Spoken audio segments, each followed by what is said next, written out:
And when we're talking about the double taxation treaties then, so are they the same for all countries? Do all countries have them? And how do they operate? An exchange of information or sharing of the tax burden? France has signed 122 for tax treaties all around the world. Okay. I believe we are the country which signed the most tax treaties in the world. So again, well done, France. Mm-hmm. No, all the tax treaties are not the same. Okay. Which is why, well, it's a shame because you have to read them all the time because they're different. Some are very alike, but some are very different.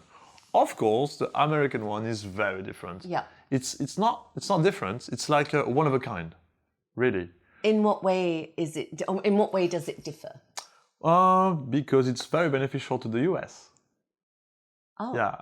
Well argued then. Well negotiated, probably. I guess it's very well negotiated.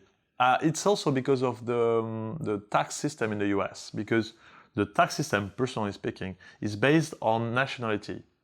And most countries is not about that, it's about residency. Right. So let's say tomorrow I move to Germany.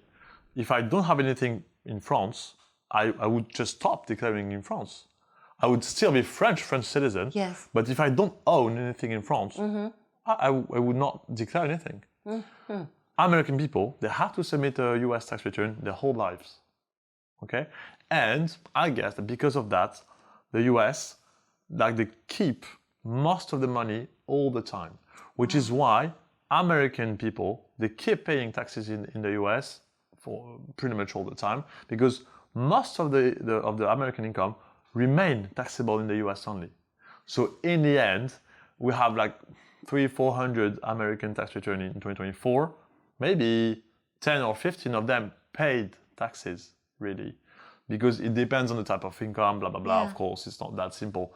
But if you have a pension or a social security payment or a dividend, if you are a US citizen, because it's different again, then it's fully taxable in the US. Does that mean there's no additional tax charged in France, according to that particular treaty? Absolutely, yeah.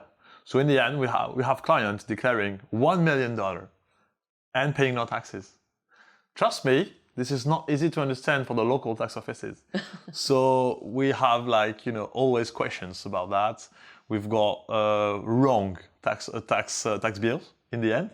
It happened to our biggest client last year, declaring a very nice income. And it was charged, I don't know, 300,000-400,000 euros. It was like, didn't you guys tell me I shouldn't pay anything? It was like, yeah, no worries, we're on it.